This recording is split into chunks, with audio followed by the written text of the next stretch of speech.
Hi, I'm Bonnie, Log Cabin Stitcher. Welcome to my channel, and welcome to my sewing room, and welcome to my 1-year FlossIversary celebration. My very first video here in this FlossTube community was on September 5th, 2020, and I have finished, gotten started, learned, made new friends, everything's kind of laid out all over this area. So we'll see if we have a big mess that happens from a landslide of projects, or how much I get through. My videos are generally an hour, so for those of you that have been with me from the beginning, thank you so much. I love the encouragement, I love the affirmation, and I love this beautiful community. And those of you who are new to checking me out, thank you. And I hope you enjoy the visit and that I bring you joy. I really want to bring something to this community rather than just take away. And I have taken away so much, so then I need to try harder to give back is my thoughts. So this is what I did. So because of the light coming in, I made a list in my stitching journal of all the things that I started this year. And then I checked off whether it was a WIP, which is the works in progress, whether it was a finish, or whether it was a fully finished item, or FFO. And I came up with my list. So I have 34 fully finished items. I have 26 WIPs, which is works in progress. And I counted my project bags, which I didn't even know what a project bag was a year ago. I have 51 project bags. I thought maybe I had 30, 25, but I got a lot of project bags. So we'll see what I get to share with you. I wanted to show, I've got everything out here, so we'll see how much I get to share so I can put this stuff away. But there is so much that has been going through my mind as I started making that list up a couple weeks ago and thinking about where I was last year and what this year in this FlossTube community has meant to me. So I started what I called this video project a year ago as a result of my youngest son moving out, and I became an empty nester. And on that day that he moved out, I had a couple different thoughts, and I just thought, who am I now? And because I have like no shortage of things that I want to do and things that I do and plans that I make, but I just thought, who am I now? Who is this new Bonnie going to be or do or fill my life up with more things than I could possibly do? And in that same night, as I was here in my sewing room, just kind of processing through the day of helping my Chad move out. He moved out at the time with his older brother Jake and his wife, Jake's wife, not Chad's wife. And I came home and I started a quilting project because I was a quilter at that time. And I found Shanda stitching in Idaho, and I was so intrigued. And I found her through quilting, and then I started watching her FlossTube videos, and I thought, what is FlossTube? And then I found my way into this amazing community and what they call the rabbit hole. And yes, I have surrounded myself with a lot of cross-stitching stuff. So let me share with you what I have been doing. So it's kind of overwhelming seeing all this stuff in front of me and thinking, how can I possibly get through this in an organized manner? So I'm not even going to try. I am one who loves organization, but I'm not always organized. So this is what, this is what I love. I love organization. And one of the things that I really found this year, and I did a whole video, it was a video that was called What Happened When I Let the Squirrel Out of the Cage, because it was really about organization and just things that I loved, tips and tricks. And in that, I really shared the concept of using what you have to organize your space or display things. And that's what I did, because I have collected things. I come from a family of collectors, or rat packers is one thing that we've called ourselves. And so I have a lot of things and I love them. So how can I use them differently? This is a box that I've used for many different things, but right now, look at the treasures. Right now I have it up on my wall and I love just looking at this, but it is also a great way to display things. So I'm just going to start because it is kind of overwhelming thinking, how am I possibly going to tell you every pattern and who it came from? So I tried to get a little organized. The other thing that I do, and I shared in that one video that I just mentioned, that I have a cart that I put in my closet, except when I'm sewing, then I have to pull that cart out and it goes in my doorway. And part of that cart is this organization. And again, I had this, I just went around my house looking at things that I had and trying to use them. So I have where I have free charts and I have stitched charts. And these are the things that I love using. This one, actually this works when you try to show it. It's not so shiny, but it's just the page protectors. And sometimes I will cut this part off and use it. This is how I display it. So I just cut it off and then I can slip things in here, but it's also protected because I love using baskets and sometimes the edge of those can be a little hard. But that's just how I organize. So I am all about tips and tricks and sharing resources and things with you. Okay. I have no idea how to do this organized, but I guess this would be the best place to start. My very first project that I actually put needle and thread through the linen, 36 count, and I thought, oh my word, how do people do this? And so I came up with what I called the perfect stitching setup. I have a video. One of my very first videos is about that. And I still use that magnification light. I'm on my second one because I broke the first one. And I even have talked about that. Be careful how you move that.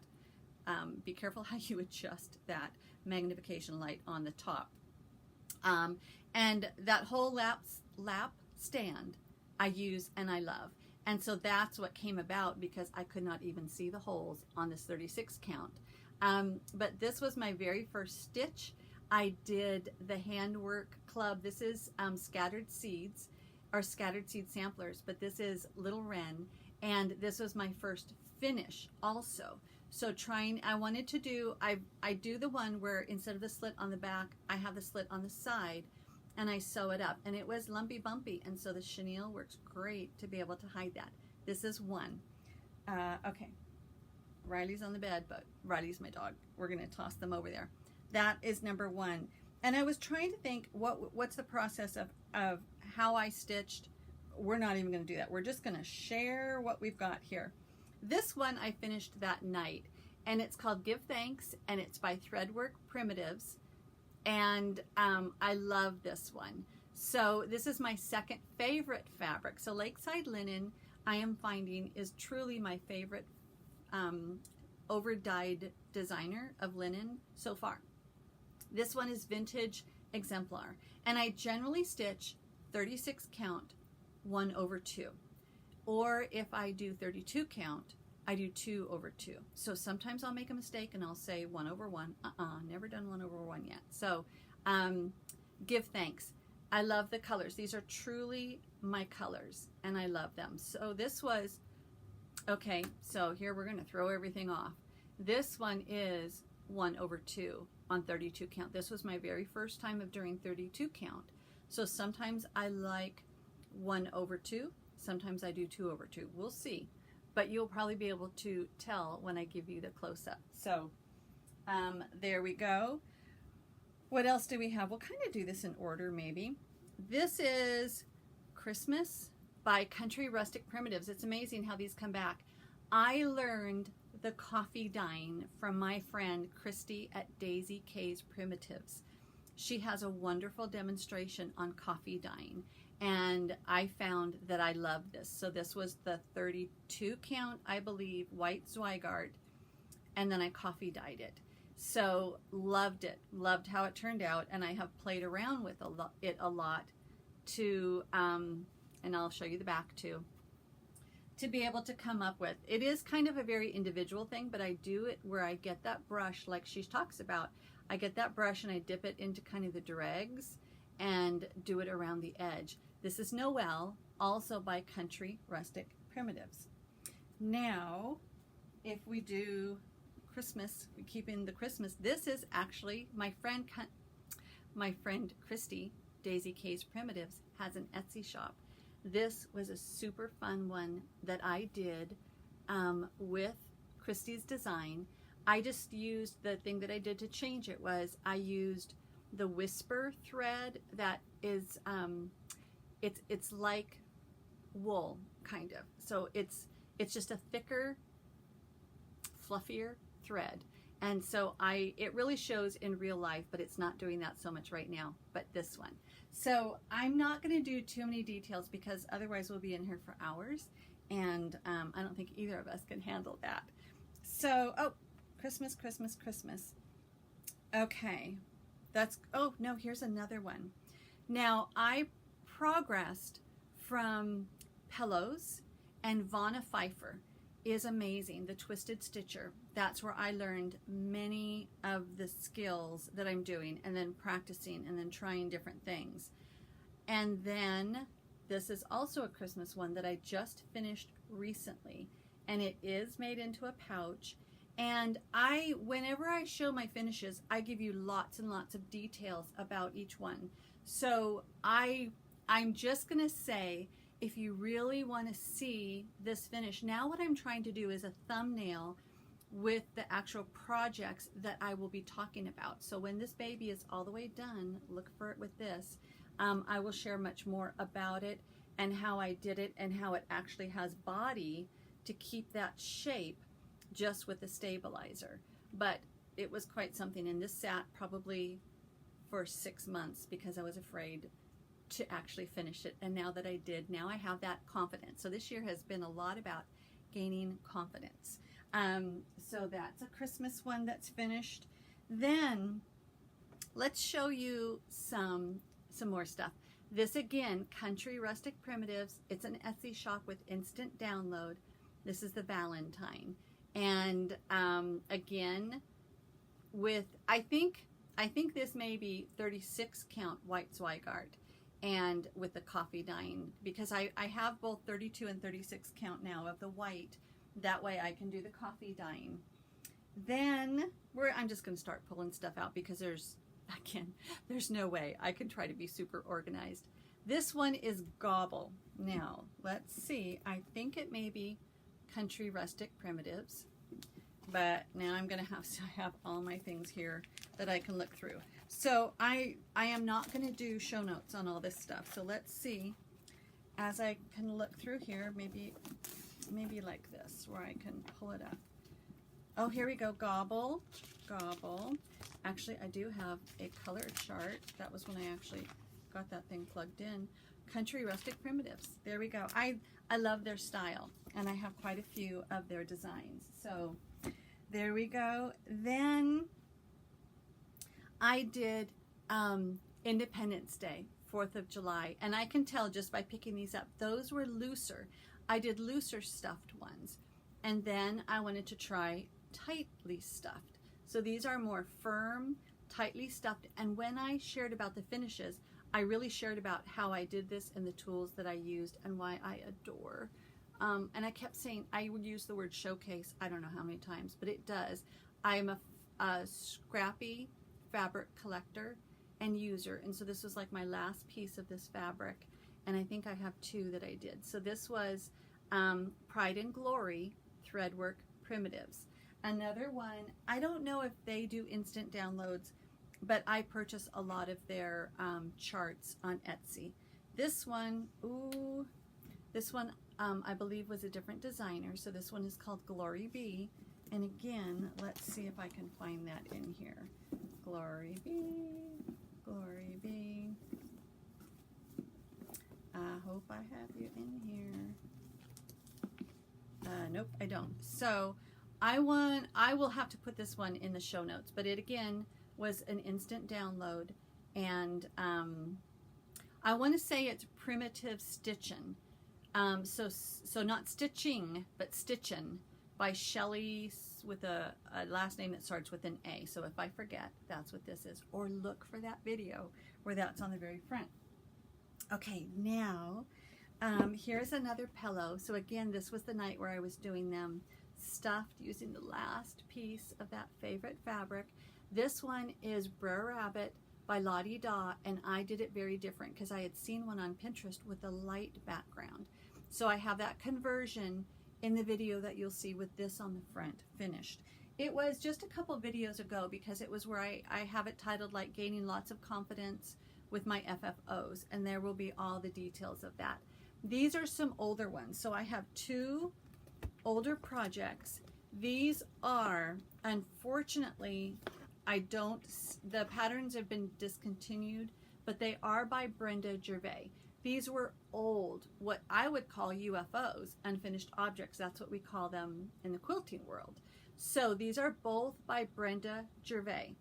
They were on the Country Stitches online. Usually you can get her older patterns. So this is what I call needle punch. Other people call it punch needle.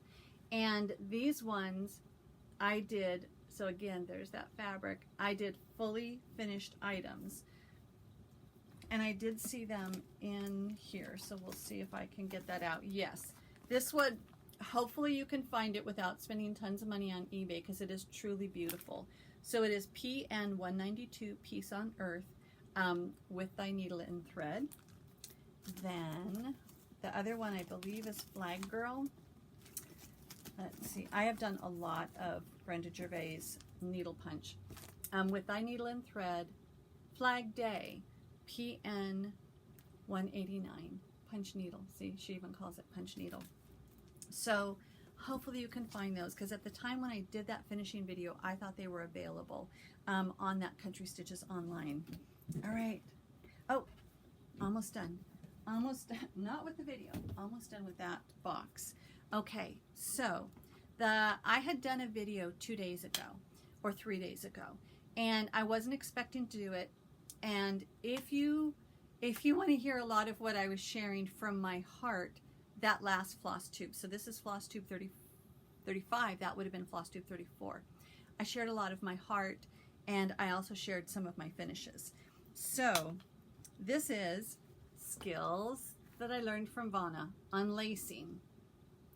This, I have all the Beggars patterns, and I shared those actually on that video and how I got them. This was actually the first chart that I purchased, and really what got me over the edge on getting back into cross stitching after 20 years. Now, if you are new to my channel, my FlossTube number 1, usually a FlossTube number 1 is that person's introduction to themselves or what their experience is with cross stitching. So I shared a lot about my cross stitching experience. So this one was done on 32 count vintage country mocha 2/2. So this one fits perfectly in that frame where this is really right on the edge. This one is the first one I started stitching, and it is 36, and I believe it's Winter Brew R&R. Now, this one, I had to work hard to try to get it even around the edge. I did a conversion, and I will actually put that thread conversion in this one because it will be the first FlossTube that I'm really, that I will share that information. I am not big on white pumpkins. You can see this is actually kind of blown out a little bit by the light coming in from the window because I chose this darker linen so that white pumpkin really showed, and this is Shaker White as the pumpkin. Now, I've also kind of shared before how I'm not a Halloween stitcher, and this one I was, instead of the 31 up there, I was going to do another pumpkin, and then I get in the thought of I'm just going to finish it. So this is actually how the pattern is, just different colors, and I was going to stick another pumpkin or something up there, and boom, nope, it just has that 31 up there. But I love the Beggars, and I've also shared about why I am so into birds. I used to be a bird breeder and a bird watcher, and so birds are lovely. So I'll share about my color conversion. I love this color where it's really showing different colors. This one is Autumn Leaves. So then I also have a Beggar's Christmas that's in the work, and I shared that on my last video. So let's see, let's work through here. Whew, I'm already kind of overwhelmed. Hopefully you guys aren't too overwhelmed yet. On that video that I just mentioned, my number 34, I shared a little bit about, or I actually shared a lot about what this community means to me. And I got teary, so please go watch that and see what you guys mean to me, because I'm not going to get all teary today. But this one I shared on what is, so I wanted to talk too about favorites. I shared a lot about this one. So this is, as I'm sharing here, a fully finished item, but this was also my favorite. And I talk about how this was a cigar box that my dad had gotten from my mom. But this guy is my favorite, and these are from the Autumn Loose Feathers book by Blackbird Designs. This one is done on the called for linen. Everything was called for except for this guy. But I talked about too, my favorite linen so far is vintage sand dune, because it's more of that primitive, darker color that I like without being too dark, that the lighter threads won't show up or the darker threads won't show up. To me, it's like a perfect.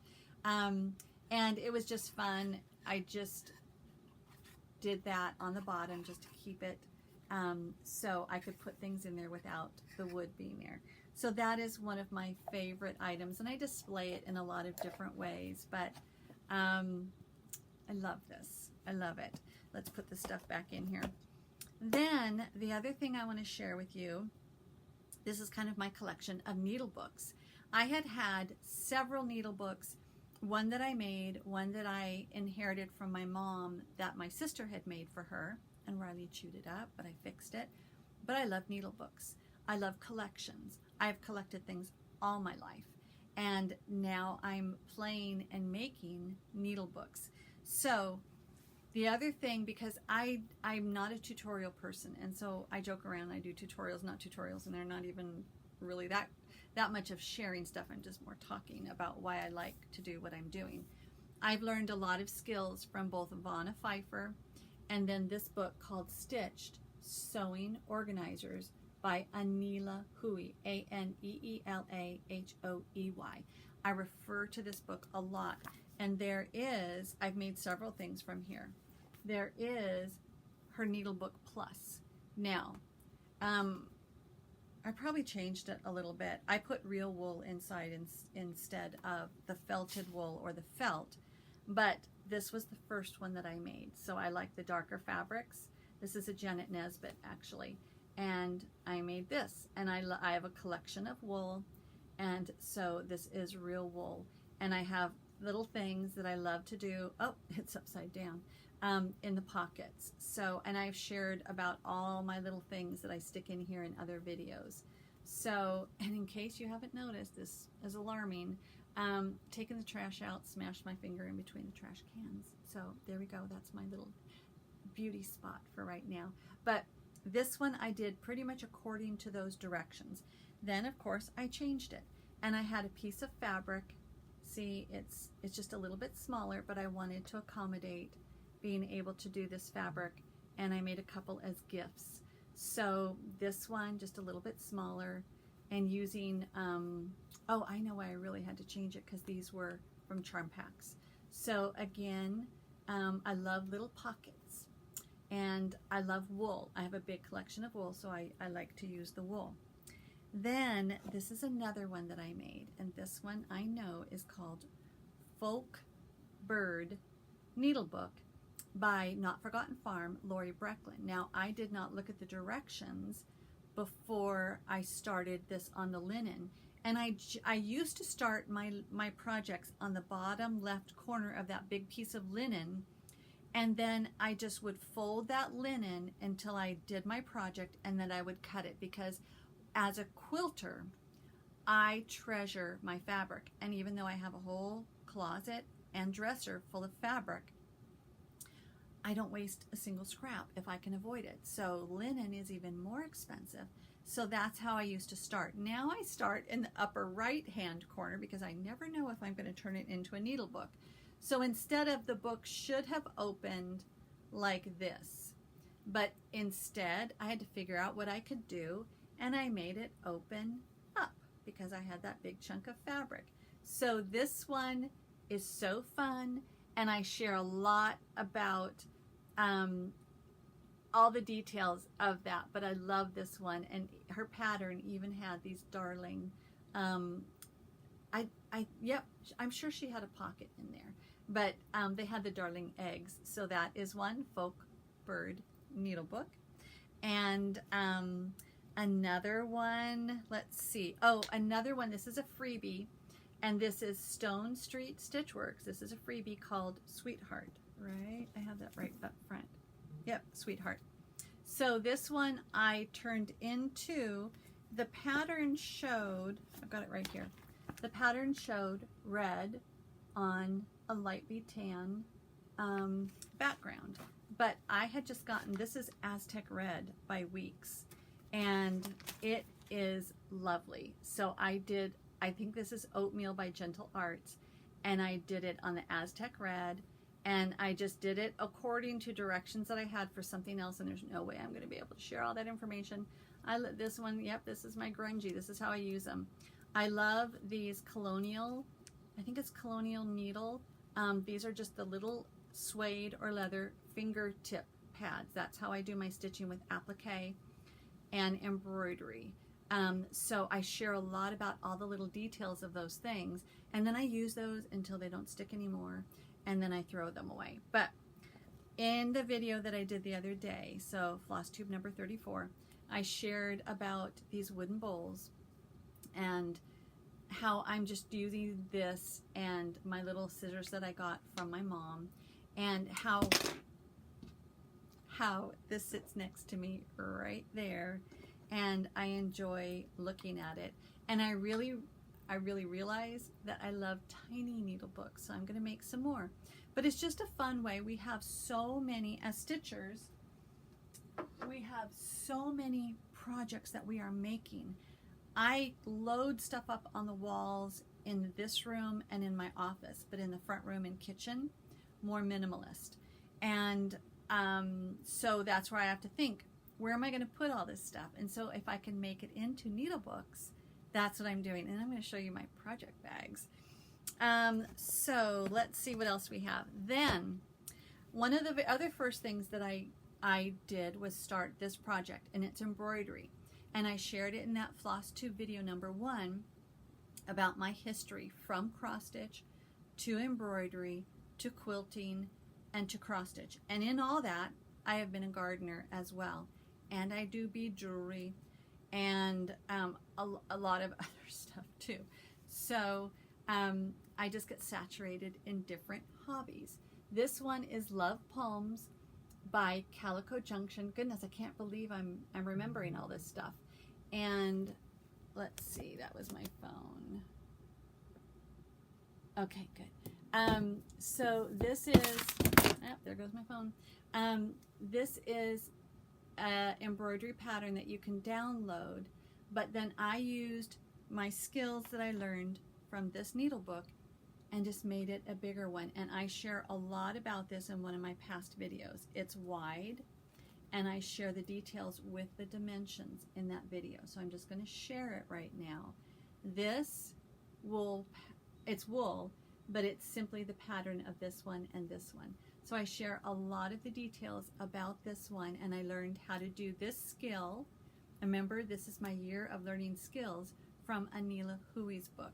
So I'm learning, I'm growing, I'm changing some of the things that I enjoy and refining some of those things too.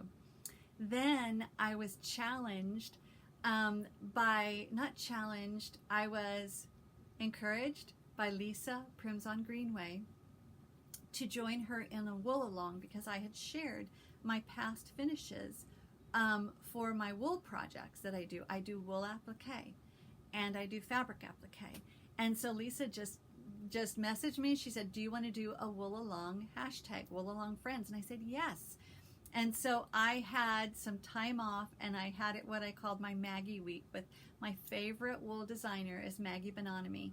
And I saturated myself because I made a big mess. I got all my wool out, and it was marvelous. And I have a lot of wool projects. So those are what I'm going to share as far as my finishes as well. So this is a radish, and I share a lot about it on probably the Wool Along number 3.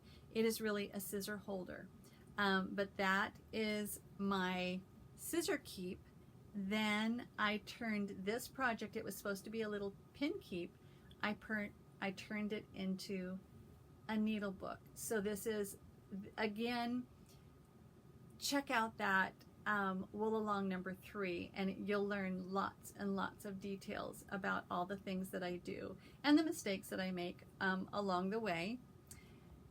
Another one of my favorites is this project that I made, and it's a needle roll, I think it's called, but it's like a project bag, and I have a collection of antique buttons that I inherited from my mom, and so I love to use those along the way of what I do. This one took a lot of thinking to do, and I changed some of it, but this is pretty much what the pattern was, and I share about my excitement and then trepidation about actually using my grandfather's World War II blanket. I have quite a few of them, but that was my story. I had quite a few videos about all that, but I truly love this, and about how instead of using wool for the background, how I use wovens as part of the background. Then this is the inside, and I did change it up quite a bit from the pattern, and I love it. And I shared about how I developed this and came up with the stiffness of this to keep these upright. So a little bit different, but all the details should be in that Wool Along 3 video, and I love this one. Then I also did this project. I have been wanting to do this for a long time. This is from the so this was Maggie Bononomy. This is Maggie Bononomy.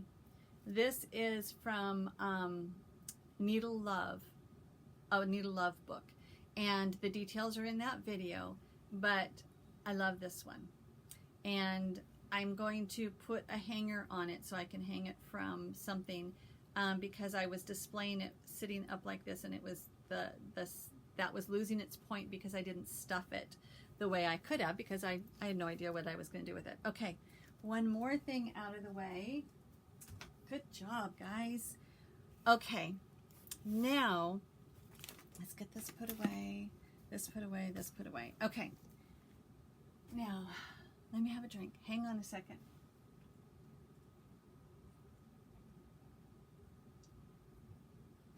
Okay, and then I share this quilt.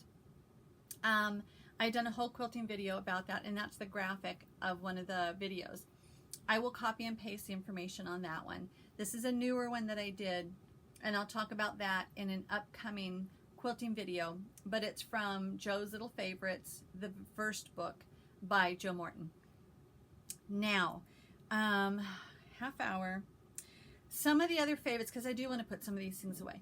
Some of the things that I have come up with liking through this year. It is funny because I didn't think I was going to do the floss rings and the floss jewelry, and I even did a tutorial, not tutorial, very long video about the charms that I had made for thread drops, and I learned it from Lisa Abbey Needleworks. So I made lots of thread charms that I called floss jewelry, but I shared in there how I wasn't going to do that.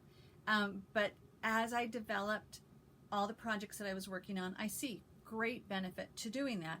And a lot of them, if I get to show you my whips, I have found that overall when I make them, I really like the Park Lane. This is from JoAnne's. Okay, I don't know that you're going to be able to see, but it doesn't really matter. This is Park Lane, and they come with one hole, and it's craft paper, and it's very stiff. And then I just use this that I got at Michael's, 5.8 inch or 1.59 centimeter. It's just a hole punch. Boom. And I cut that bottom hole out so that I can put my floss through there without it being too small. So those are the things that I like when I am making them.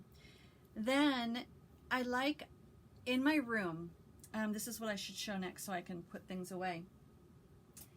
In my room, this is a smaller room, and I keep thinking I'm going to do a tutorial. I just don't seem to be that kind of person that's that organized.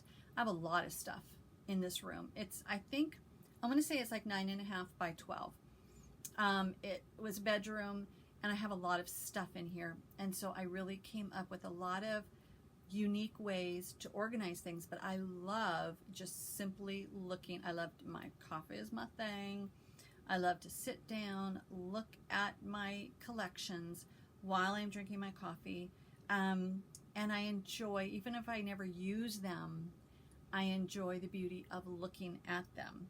So all that to say, I have some fun ways that I have come up with for me displaying things or keeping things organized. So after I was watching Vanna's lacing tutorial, I wanted to see what threads I had instead of going to buy something.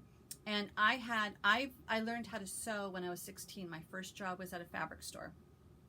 So I have a lot of thread. And then in the different ways that I have changed, I have gotten different collections of thread. Then I inherited a lot of thread from my mother. So my other thing is use what you've got. And so I went through all my threads to see what kind of thickness of a thread that I could use for lacing while I used those up before I bought more. And this is something, so I have also in the past done what's called needle felting, and it's using wool roving. And I'm not even going to share all about that because eventually when I do another wool along, I really hope to have some more needle felting that I have done.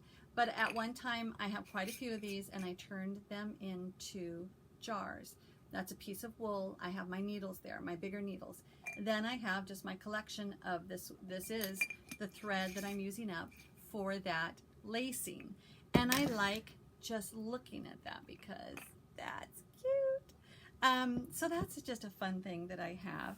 Then, as I was trying to figure out, okay, so my room was a mess before I got into cross stitch. Again, how am I possibly going to get all this stuff organized in my room that I'm mass collecting, yet be able to look at it? So it took a lot of thought on how to do that, and I came up with what I have so far.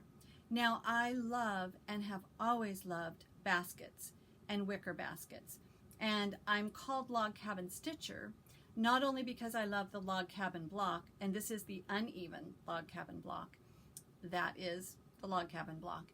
I love the log cabin block, but also my husband and I, back in 1990, purchased a real log cabin up in what I call the Wildwoods, up in our San Bernardino Mountains. And so at that time, it has rafters, and at that time it was the 1990s, and I had a collection of baskets, and I hung them from the rafters with dried flowers and all that kind of stuff. It was the time of just having lots of stuff up. So I had a lot of wicker baskets that I'd collected, and now they're way overpriced. And I've only purchased one new wicker basket.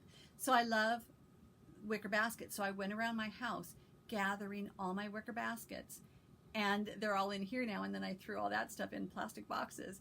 But this is how I display my collection and my things. So now I would like to show you more UFOs, because if you were keeping count, and if I haven't put you to sleep, that was not 34. But my project bags, I found a wonderful way to put my items to use, some that I had done long ago, into my project bags. But I wanted to show you something.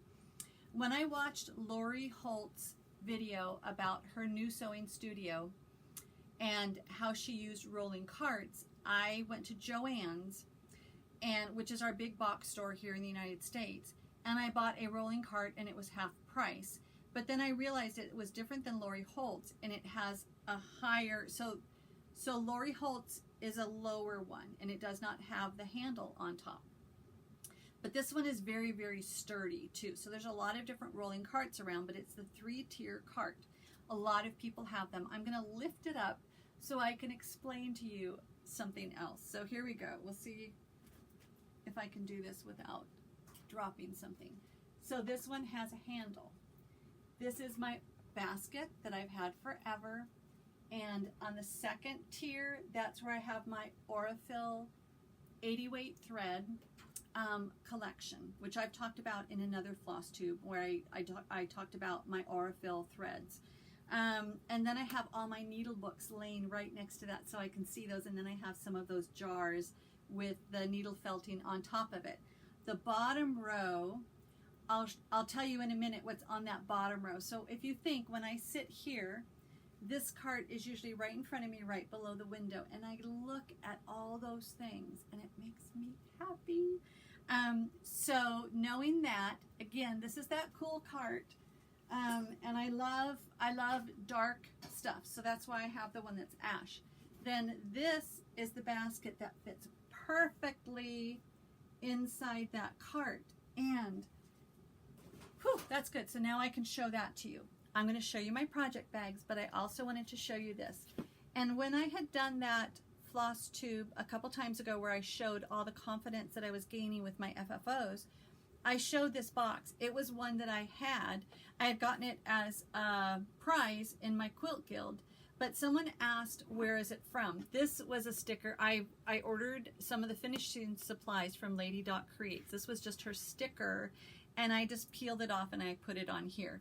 So this is a Sterilite box, and it works because it fits in that bottom section. So I use it, and I have my stuff that I've had from finishing with jewelry. So I've got ribbons, chenille, lace, mini pom-poms, and some of the other the magnetic things that I'm using for my class, as well as wrapping my hoops. So we'll see if I talk about that in this video.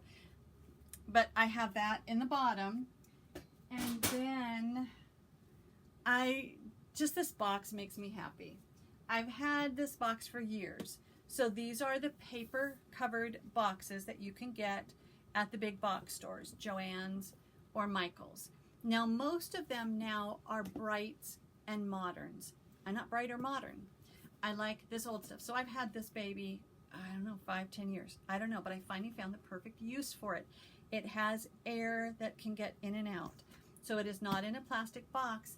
This is my linen collection that I amassed this year. And so these are my linens. And I was storing them in a plastic box and decided that was not going to be the best. So this is paper. Is it acid-free paper? Probably not, but I go through it a lot and I'll use this up. So hopefully, but since I do primitive, I can get away with more issues that may cause. But this is all the linen. So if you can imagine the joy that it gives me knowing that this thing is full of linen. And then I look at this. So this is what I look at as I'm looking at it in my cart. So that's why it just makes me so happy to see that. Oh, okay, good. I'm going to get some things cleared up. Now, since I got to put all this stuff away, this is something that I keep next to it on my quilt table. These are the charts of the things that are not fully kitted up yet. And so I have, again, it's a little dented, but that's okay. I have this wicker basket and I have my charts. And they're all protected. They are in those sleeves because the wicker could be damaging. These are all the autumn ones that I had shared on my last FlossTube. Usually it just looks like that with those two, but this, I had separated them. I haven't bagged them up and I haven't put them in my project bags. But I just love looking at these and thinking about all the marvelous charts that are in there and the hope of being able to do them and the excitement.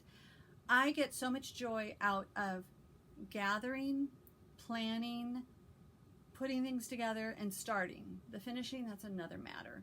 So that's why I'm not really good at follow through. And on my last video, I really shared why I have gone from what I called hunter-gatherer, of hunting all those charts down, gathering, buying. Okay, and also, here's another thing with the basket, and kind of like a confession.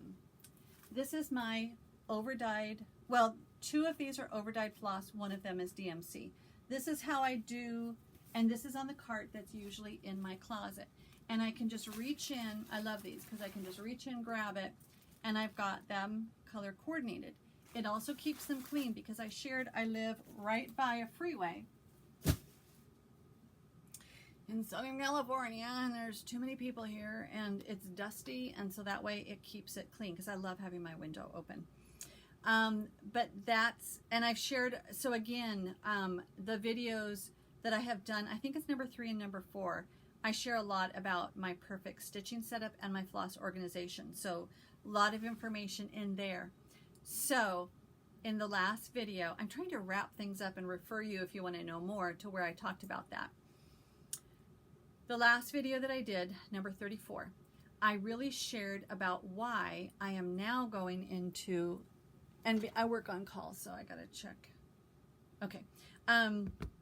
Why I am going from what I called hunter-gatherer mode, or buying like a crazy woman, to what I'm calling stitch what you got. I should do a hashtag stitch what you got, but I haven't been on. I am, by nature, I am an introvert. By nature, I would love just to be like all in my own little world, stitching, doing what I want. And so sometimes the social media thing, I step back from a little bit. So I'll get back into it because I was just thinking, we went to the San Diego Zoo yesterday, my husband and I, and we took some pictures, and it's like, I should put it on my Instagram, and I thought, I'll do that next week. So for right now. But my Instagram is Bonnie Log Cabin Stitcher. Where did I go with that? Why was it? Gosh, guys, I wish you could talk to me. Why was I there? I don't even know why I brought that up. There must have been a plan. So total train of thought is gone. And so we'll just start something new. But in all that, what was I talking about, guys? I really wish you could tell me what it was. It's at 47 minutes. So we're just going to transition. If I catch up with what it was, I'll like, oh, I know. Okay, stitch what you got. So I read my comments when they come in. I just don't always do the heart thing or like thing or comment right away. And I talked about why I don't do that. Because I really have a desire that I'm going to do this big long comment, and I don't always. So my friend Allison was saying she needs to do a sign, stitch what you got, and have that in her sewing room, which she calls La La Land. I love that. Thank you, Allison. And so that's my thing. That's why now I can visually show you why I'm in stitch what you got year. So this year 2, stitch what you got. I'll still buy some, but whoa, I can stitch what I got. So that's all to show you. True confession time. Okay, so now I went from the things that I started, and I had, like I said, I had a lot of finishes and whips, but I have some things in my project bags that are just kitted up and some things that are just waiting. And so I love the planning, and I am a girl with a lot of fabric that I bought, that I was given, and that I inherited. So my thing was no buying of fabric for project bags, because I have a lot of fabric and this would be a perfect way to use them.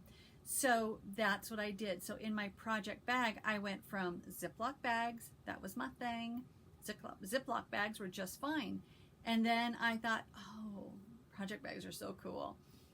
And so obviously now, what do I have? 51 project bags.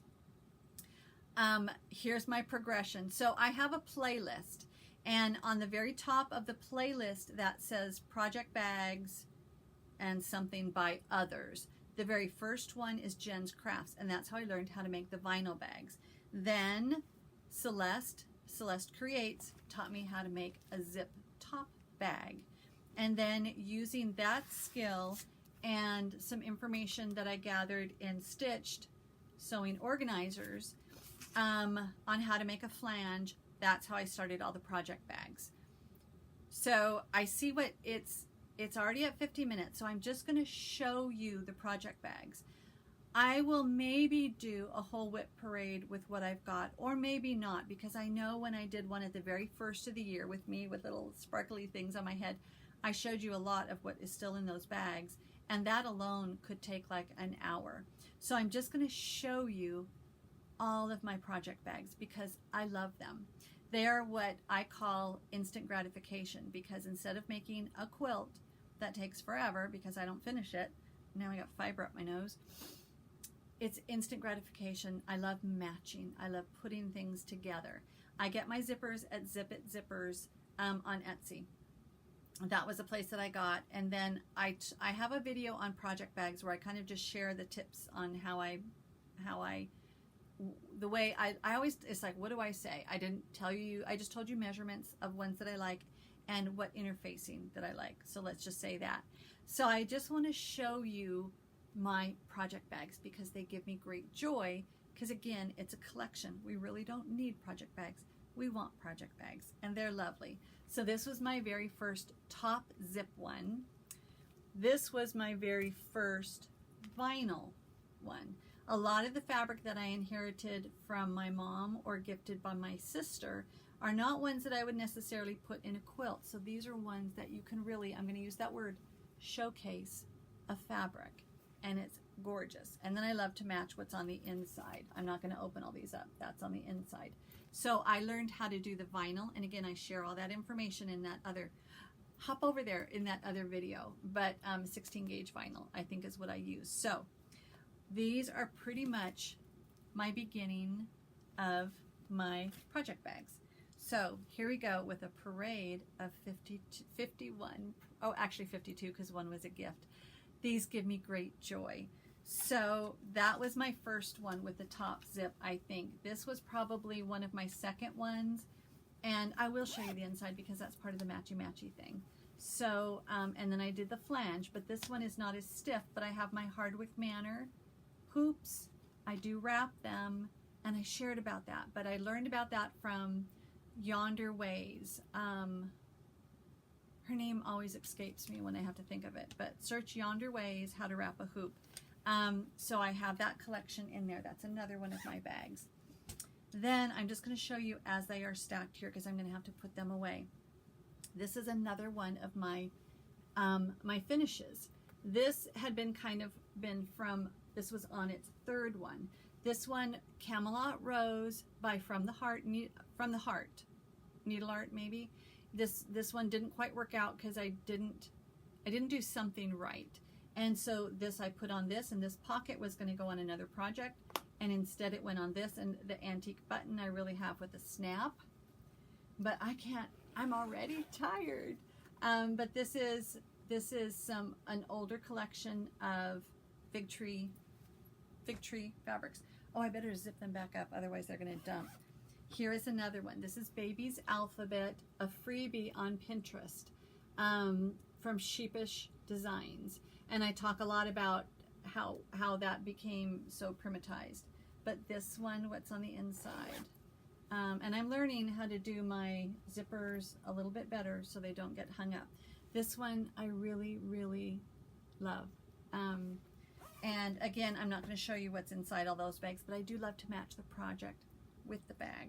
And I talked about on the last one how I can get a little obsessed with that. Then this one I shared a lot in my Wool Along because this is wool. This is Garden Thyme, an old pattern by with I Needle and Thread, Brenda Gervais.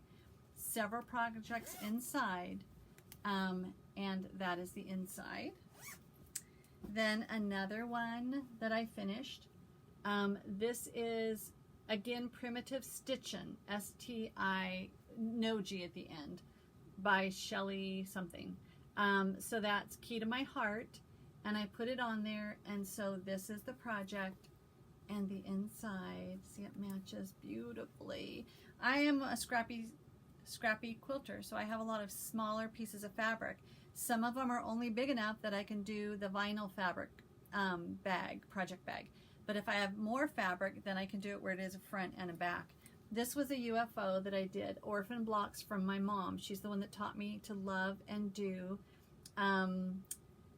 flying geese. I was going to call them wild geese. And I love doing hand quilting. So this was just a fun combo that I did. And this is fabric. So this, again, a piece of fabric from my mom. I actually had to stitch up something on the back because it was almost not big enough and there was a little cut in it. And then this was fabric that I had given my mom from decades ago. Crazy. But a smaller one, but that's as big. Oh, well, that's as big as it worked out because that's how those 6 blocks went together. Here's another very, very old project. This was one that was going to be placemats. And it's a front and a back because I made 6 placemats. And then I decided I don't really want to use them as placemats. And I had to figure out, this is a bigger one and it has my light box in there. But the benefit of this, it was not easy to do. The benefit of this is that it already had an inside lining. I was doing this as practice for my machine quilting. And they got kind of weird, but it was just going to be practice. And I found that this is what I love. I don't do much machine quilting because I do hand quilting, but I do love drawing with, it's hard to do. So that's another UFO. This was, I shared about this. This was pieces from a backing. I pieced the back of a quilt. This is what I shared about in When the Squirrel Came Out. This is where I found my scraps that I knew I had. And I had a lot of that leftover fabric from Nancy Halverson. And there you go. That I had, go check out that video. This is an orphan block from my mom, and I was working through a hard day of missing my mom. And I am very transparent about my emotions and missing my mom and the grief of all that. And to work through that, one of the things, Grief Share is an amazing nationwide program. That's where even overseas you could do it. Grief Share, biblically based healing from grief. Amazing. So one of the ways that I learned to work through grief was to process it, let it come out in safe times, but to do something positive as I'm doing this. So this was an orphan block from my mother that I turned into a project bag and hand quilted. And again, fabric from my mom, fabric from my mom. I think the inside, I was hoping to find some more matching fabric, but it was just muslin. But this, I haven't even used it yet. It made me happy to put something together from my mom. So one more, I'm counting those as my finishes because those were things that I finished that had been there but not finished. So this is something, and I shared a lot about this, and I'm not going to cry, but a Needlepunch Project, it's probably with I Needle and Thread Brenda Gervais. I had given this to my mom, and I was just going to get rid of it, and I decided, nope, I want to do something with it, so I turned it into a project bag, but I coffee dyed it severely, project bag. So, sometimes those emotions can bring sadness, and sometimes those memories bring joy. So I just don't want to get teary right now. Now, this was a very old project, an embroidery project. This is Crabapple Hill Studios, and I believe it's still available. I had this sitting around probably for 10 years. I figured out how to make it into this type of a project bag. And I share about it when I share that finish, but that's that guy. And so I know I always have, I don't need to make a tag, a snowman project is inside there. All right, an hour. That's why usually when I get to the hour point, it's like, can I keep talking? Can I keep going? Yes, I can. Okay, so this is a very old, I have a whole big embroidery project that I'm making. This was just an extra piece. I figured out how to put it together in a project bag. This is a bigger project bag. Let's see if I can compare. Okay, this is my cross stitch size project bag. This is my quilt project size fabric bag. So just a little bit bigger, but again, check out that project bag details video. So a fun one. Fun fabric on the inside, and that whole project that's unfinished, there's 12 pieces similar to that. They are all in there, and usually this is on a basket that's underneath. So again, how I display, I found an old basket that I had a bunch of books stored in, and it's under my quilt table. Space is at a premium, but this is in the front, so I see that when I'm sitting at my couch. And I learned how to make a boxed bottom, so we'll put that guy away. Then, oh, I have made so many special friends through doing these videos, and that's part of what I have gained so much, are the friendships that I have made. And I am not a traveler. So friends in other countries, and this was a sweet friend, Rosa, who sent me a hoop. She gave me a Duchess hoop, and she gave me this pattern, and I turned it into a snow globe. Well, it was a snow globe. I turned it into a project bag, and just did a different kind of applique. But again, I shared a lot about this on other videos, so thank you, Rosa. Then I wanted to try doing a bigger vinyl and fabric top zip bag. This is the only one that I made, and I'm going to find a softer vinyl, but it's big and I can see what's inside of it. So this is one of my bigger project bags. We're going to put that straight down there. And that's the benefit of having kind of stuff all over the place in baskets, is you can try to put them away too. Another bigger one, fabric that I got from my mom, and I figured out how to do a pocket. So I actually did a pocket inside that bag, and I do find that I don't like little, I call them chimneys. I don't like little dangly things, because instead of just grabbing the zipper and opening it, I gotta grab the little dangly thing. So that's one thing I found out about myself. And that one has a boxed bottom. My other one, and this is how I kind of learned curved bottom, boxed bottom. I was just trying different things. That was where the day that I found some of the other fabric in the garage, I knew I had a bunch of this, and I was going to make placemats when I used placemats, and I knew I had a lot of it, and I thought those would make perfect cross stitch or project bags. And so I'm so glad that I found it, the collection. So and even this is fabric that it didn't come with it, but it looks like little coffee beans. So that's why I love the matching stuff. Then this also goes in, so I have a wider basket that I put my bigger project bags in there, because it is great having a variety of size of project bags. This is from my special friend Allison, and I shared a lot about Peter Rabbit and what Allison means to me, and just the joy of that whole friendship, and Peter Rabbit and Beatrice Potter in that. But this is a Maggie Bononomy book that I'm going to make something with whatever, with the hands, I think Maggie Bononomy. But when I do wool, I want to saturate myself in it. So I want to have like a whole week where I get all my projects out, and I do that. And I have so many projects that I keep getting inspired by Lisa Prims on Greenway, because she's been doing wool, and it's like, oh, I got to get those out. Then, okay, 2 more baskets. So this is another basket that I have, and I had to figure out, where can I get all this cross stitch stuff in an already overstuffed room. So when I show my quilting videos, I usually do it from this wall. I have a big quilt displayed on that wall, and then below it, there was just piles of stuff, but now it's organized. One of those things, this is a narrow basket, but it is a wide basket. And aren't those leather handles cool? Very, very workable. Where I had that, I don't know, I probably had junk in it on top of the refrigerator. It's amazing that you can store a lot of junk in these fun baskets.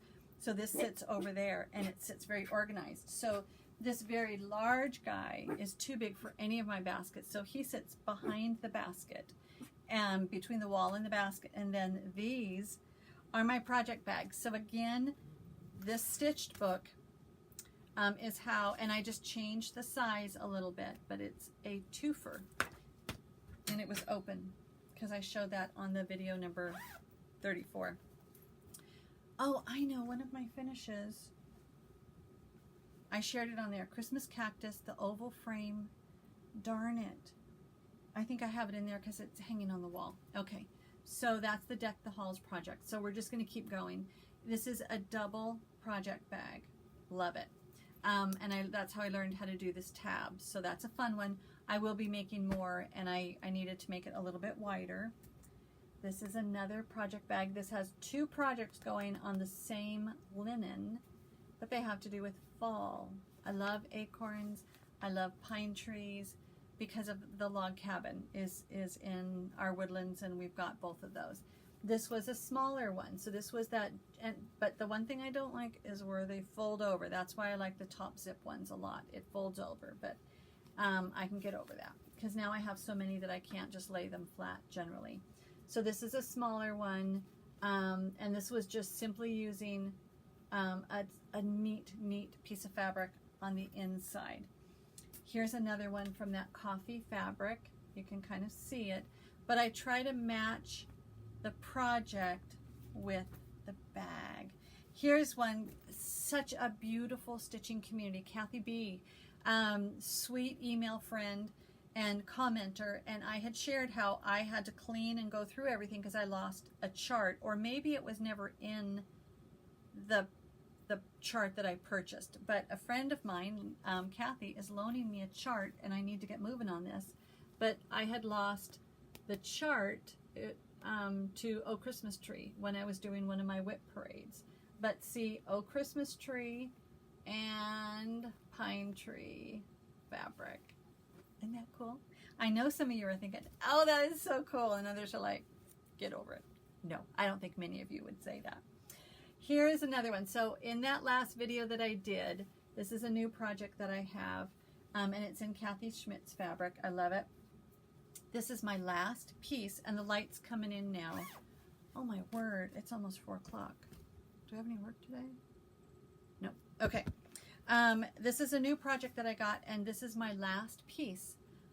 My favorite fabric is Vintage Sand Dunes. Okay, this is good because this light is actually showing you what it really looks like. Superb, marvelous, fantastic. And then Vintage Exemplar is my second favorite. But this is amazing, and I really like the plum colors that Lakeside has in their fabrics. But this is a fun one because I have shared about my collection of skeleton keys, and so I got this one as a way to oh, I forgot that was in there. I'm really into small pillows too. This was as a way to display my skeleton keys that I have. So now I want to stitch that one tonight. But let's keep going. Let's keep going. Where am I putting these? Hey guys. Oh, there we go. I was going to say, where am I putting those? This was a small one. This was, again, just funky fabric that I got from my mom that I wouldn't put in a quilt, but it has made a very fun project bag. And that was like a rabbit in springtime and kind of springtime fabric. Another one that has been in the works too long. But sometimes fabric that I purchased that I just don't know how I would put in a quilt. Project bags. This one, I just wanted a Valentine's one. And again, I'm not going to purchase any fabric. This is the other thing that happens. They get messy. I'm not going to purchase any fabric, and so I was trying to use up the last of some beautiful Valentine fabric that I had, and it just kind of looked weird where these two were not matching. I can get over that. And I didn't have enough to put that other piece up there. Oh, such a fun fabric. I think I got this from my mom. Love it. Oh, Allison, I need to get back to that project. That's Friends of the Heart, and my friend Allison showed me her finish, and it's like, oh, if I could stitch for 24 hours a day. If only we could. Another one, cool fabric from my mom. She loved purples, but I don't think I could ever put that in a quilt. But this one, Thankful Bee, and there's a whole story on why I chose Thankful Bee when I bought it. Here's another one. This was from my mom. I think this was the exact size of fabric that I had to make this work, but it was whiter, and I actually did tea dye on that. But I will not do tea dye on the inside where the project would actually touch a tea dyed fabric. I don't think I would, but I do primitive, so it may not really matter. But that's embroidery pattern. I'm tired. We're getting finished. More fabric from my mom and my sister. Fun fabric. We're all gardeners. Oh, all joys for thine. Oh, and then I already showed you guys this one. Okay, so last basket. Riley, I'm not going to drop it on you. Last basket. This is the only one that I actually purchased this year because it was only 15 bucks. I thought I can do 15 bucks. So this is another one that was the same size as that one that I showed you with my floss, but this I have in and I have these projects in their flat. So because these are the ones that I have kitted up, or they're empty, but I haven't started them yet. And so these are more like on the cooler.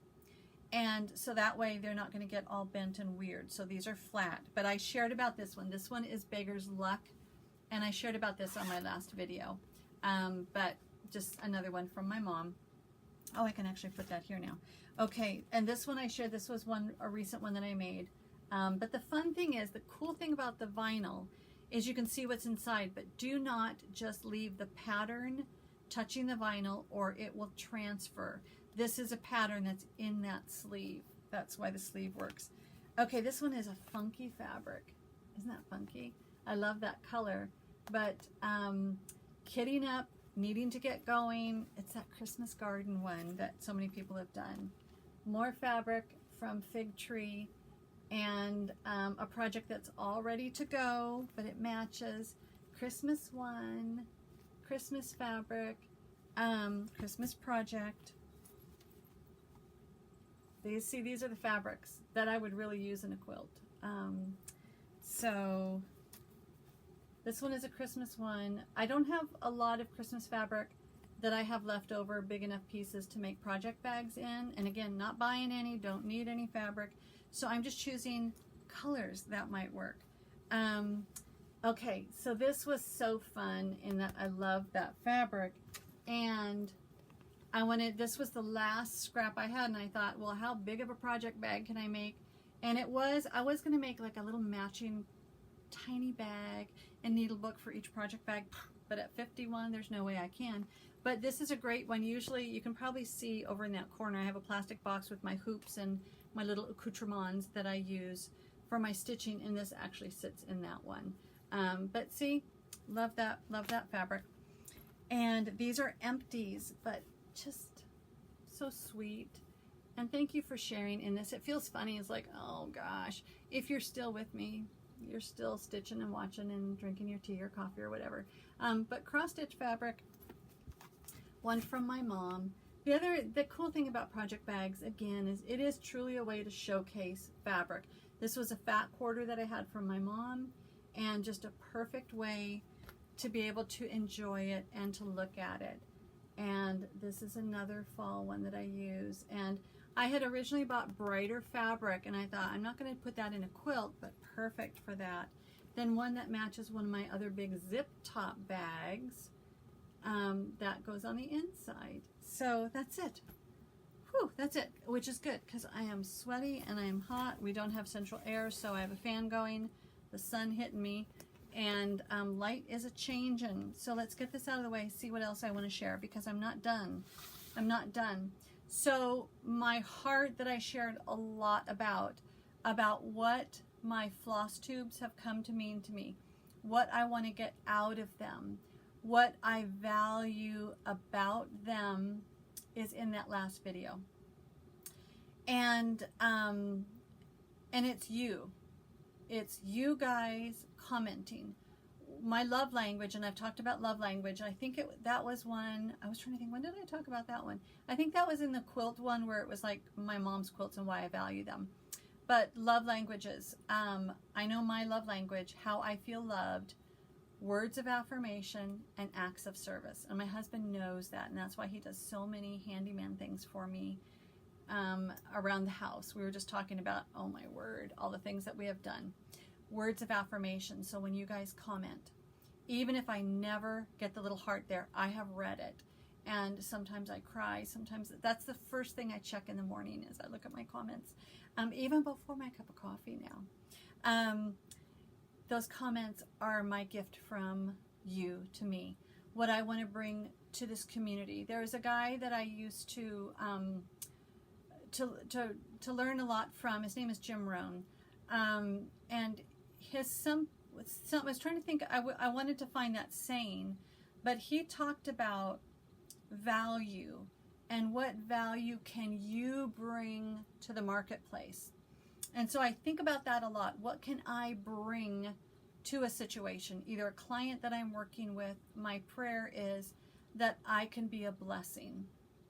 And what can I do in this? I want to bless you guys. I want to bring value to you guys, whether that's just giving you a laugh with a funny story, or knowing because I'm transparent about me and I share about my messy emotions and what I'm going through and what I'm feeling about what's going on around me. I want to bring that value to you so you know you are not alone in these emotions. We need to be with others that share things that we are going through, or will go through, or have gone through. So I'm an emotional mess. And that way I've had so many people that have said, I am so glad to know that I'm not alone. Nope, you're not alone. So that's the other thing that I want to give to you. And in that, I'm looking at what I still have to share. Oh, an hour and 50 minutes. That's okay. We're just going to do it. The other thing that I want to share, and if this cuts off, I'm not going to redo it. It will just get uploaded as it is. In that, so 2020 was a rough year for everybody. And I kind of wanted to do this also because I wasn't able to go to my quilt guild. I wanted to be fiber saturated with people. And I couldn't go to my quilt guild. And so this has become such a rich part of my life where I can participate in it when it works in my schedule. My work schedule and my emotional schedule is quite different. This works perfectly for that, and I love it. Then it also helps me. I'm a verbal processor. I had no idea I was a verbal processor until about 6 months ago. I thought, why are these videos so helpful for me? I feel like you guys are my therapists there because, you know, it's the weirdest thing. My husband's a verbal processor. I didn't think I was. I found out I am. This helps me process. It's been amazing. Again, I'm not going to cry. Then the other thing are the friendships that I have made, either by seeing. Now, some of you have your YouTube channel and it doesn't have a name, but I see those familiar channels with the comments come up. And I can't tell you what that means to me. I guess I just did. Words of affirmation are my love language. You're feeding my love bank. And then I have friendships that I have made at different levels. And that has been so huge for me. That's the value for me. If I never have any more subscribers from today on, so be it. That's not my thing. My thing is the feedback I get from you. Thank you. That's what fills me up. And I love it. Not that I don't like when I see I have new subscribers. That value, though, is when you reach out to me and thank me for either the stitching that I've done. I can tell you the majority of the comments are thanking me for sharing my hope, my joy, my emotions, and the joy is joy nevertheless, my experiences, and my faith.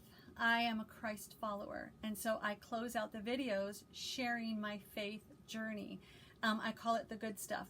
The majority of the comments that I get are from other people that thank me for that, for whatever level they share in that with me. And that's the other thing, that I see that as how I can bring you encouragement on where I get my foundation of hope in a world gone bonkers. My hope is Jesus Christ, and this is not the end, because I have my home in heaven awaiting for me, and I'm ready. So my word for the year in 2020 was forward, and 2020 was hard for a lot of people for a lot of different reasons. And I mostly had done that because I wanted to finish a weight loss goal that I had embarked on years ago, and I've just maintained. In 2020, that was pretty darn good. So my word for that year was forward. My word for the year, and I talk about it in that one where I have the sparkly things on my head in that picture for January, but my word, I said 2021 is going to be rough. No idea how rough it was going to be. But I said I need more than one word. So my words were trust and obey. And so my friend Christy at Daisy K's Primitives stitched this for me. Log cabin, I had done a video with me in a costume, my Riley, and my words, trust and obey. Trust and obey. So that has, I see it every morning, every night. It's where I can see it on a bookshelf in my bedroom, and I treasure that. Some other things, another thing that I have not shared yet on a video is a gift that I received from my friend Jenny and her son Roman. Jenny, I was going to do this without crying. Let's do it. Without crying. Okay. I get in my work mode. Okay, I can do it. I can do it. There we go. Jenny from Jenny Stitching Simply. She and I have connected on a level that's very special for certain reasons. And so she and Roman found something in their attic, and she gave it to me. And I wanted to share it without crying, so here I go. On my 1-year anniversary, this is a gift that Jenny shared with me. Her mother is an artist, and I got to see, if you go Jenny Stitching Simply and look at her visit in Utah, you see her mom. I got to see her mom. Not going to cry. Anyway, mom an artist, and she shares a wonderful story about her mom as an artist. When Jenny was taking naps, her mom would do butterflies because she could start and finish before Jenny woke up from her nap. I have this. This also sits in my bedroom. I have received many gifts, and they're so special. And Jenny and Roman, you guys are so special. Thank you. So I'm going to close out with that because I can feel the emotions coming in the time. I'm getting exhausted. But I cannot finish without sharing that hope that I have in Jesus Christ. So the good stuff. And this is going to, it's going to be another one like at the end of my quilting, my last quilting video, where I shared a lot of my heart, because there's a lot of stuff going on right now. This is deep. So put your goggles on and go deep with me, or thank you for watching. So in this time that we are right now, middle of September 2021, not even going to go into what all has been going on. Too much has been going on. And a lot is going on today in my state today. And so fervent prayer. And so a lot of my friends share so much in common with me. And we know we can't control the situation. God is in control. And in the Bible, there is a lot that it talks about on end time events, and I truly feel we have always been getting close to the end times. We're getting very close. And so I never wanted to be around during the end times, and because I knew there were going to be hard times. And I'm a sissy. I'm introvert. I struggle with fear and anxiety. Don't cry, girl. Don't cry. I struggle with fear and anxiety, so I always been, Lord, I want to be here during the easy times right here on earth. I don't want to be here during the scary times. And then I have to remember, I've reminded myself for the last year, for such a time as this, Esther, amazing book of Esther, never says the word God once, but God's hand is in there. She was there for such a time as this. God has me here for such a time as this. So he will strengthen me. He will protect me according to what he sees fit. And I will walk with my Jesus forward. I would love to say without fear, but that ain't going to happen. I will do it as best as I can without fear. 2 things I really wanted to share with you, and the passage that I'm going to share is going to kind of go deep, but I need to share it. So a lighter devotional. So this is an awesome book, Billy Graham, Hope for Each Day. I got the one that's morning and evening, and I just picked it up and I opened it up, and it's like, oh Lord, you are good, because this is exactly what we need for today. This one is called Fervent Prayer. And I had mentioned at the end of that quilting video, I had mentioned this verse. So this is based on this verse, 2 Chronicles 7:14. If my people, this is condensed. If my people will pray and seek my face, I will hear from heaven. This is what the devotional says. From one end of the Bible to the other, there is a record of those whose prayers were answered. Men and women who turned the tide of history by prayer, who fervently prayed and saw God answer. Elijah prayed, and God sent fire from heaven to consume the offering on the altar he had built in the presence of God's enemies. Elisha prayed, and the son of the Shunammite woman raised from the dead. Hannah prayed, and God gave her a son, Samuel, who would bless God's people for decades. Paul prayed, and dozens of churches were born in Asia Minor and Europe. Peter prayed, and Dorcas was raised to life, adding years of service for Jesus Christ. These believers' prayers were the natural outflow of their deep inner faith. Their prayers were part of a greater whole, godly lives lived for God's glory. As the 17th century theologian John Owen said, "He who prays as he ought will endeavor to live as he prays." So this is why when I started doing my FlossTube and I asked God, what do you want this to look like for me? Do you even want me to do this? What will this look like? I really felt the desire to share my faith, who I am. Right here is the stitcher. I'm a stitcher. I'm a gardener. I'm a collector. I'm looking around at everything right now. I have stuff. I do stuff. I have passions for a lot of different things. That's this level. Who I am deeper, I'm a wounded woman who has been through some different challenges for different reasons, but I have made it through because of Jesus Christ, and I've shared on past videos. I struggle with deep depression at times. So that's me. I'm a wounded woman living with God's grace, and I'm an earthen vessel, but he carries me forward. The deepest level, I wouldn't be here if it wasn't for my Jesus. And so my Jesus is my solid foundation, rock solid foundation. Perfect woman? No, will never be, never be. My goal to be holy because God is holy, that's my goal. My goal to be a blessing, that's my goal. My desire to glorify God is there. Do I glorify him all the time? No. That's my desire. That's my goal. That's my prayer. So I thought, I'll just read you the whole verse of 2 Chronicles 7:14. And I thought, where we are right now at this day in history, y'all need the whole part of it. So that's for my Texas friends. All right, this is going to be a longer passage, and it's deeper stuff. So I'm just going to read it and it's like, God's word does not return void. I don't even need to explain what all this means in the world right now. I'm just going to read it. So this is God's second appearance to Solomon. 2 Chronicles 7. I'm going to read 12 through the end of the chapter. So hold on, buckle up. Here we go. Then the Lord appeared to Solomon by night and said to him, I have heard your prayer and have chosen the place for myself as a house of sacrifice.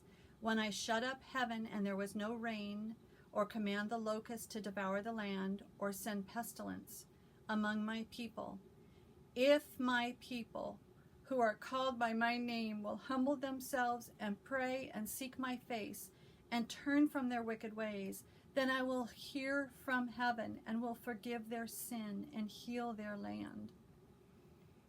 Now my eyes will be open and my ears attentive to prayer made in this place. He's talking about the temple that Solomon built. For now I have chosen and sanctified this house, that my name may be there forever, and my eyes and my heart will be there perpetually.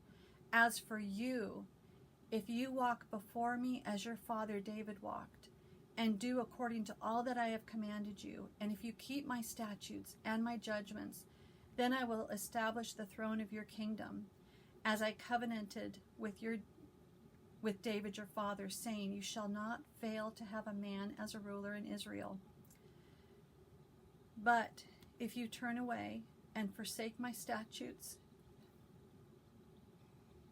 and my commandments, which I have set before you, and go and serve other gods and worship them, then I will uproot them from your land, which I have given them.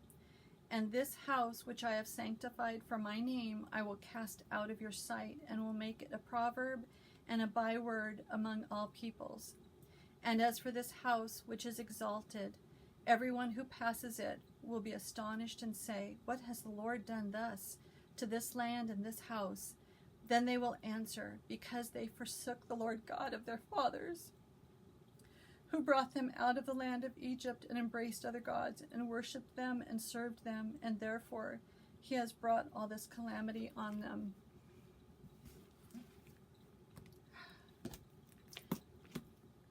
Not much of a commentary that I need to make for those of you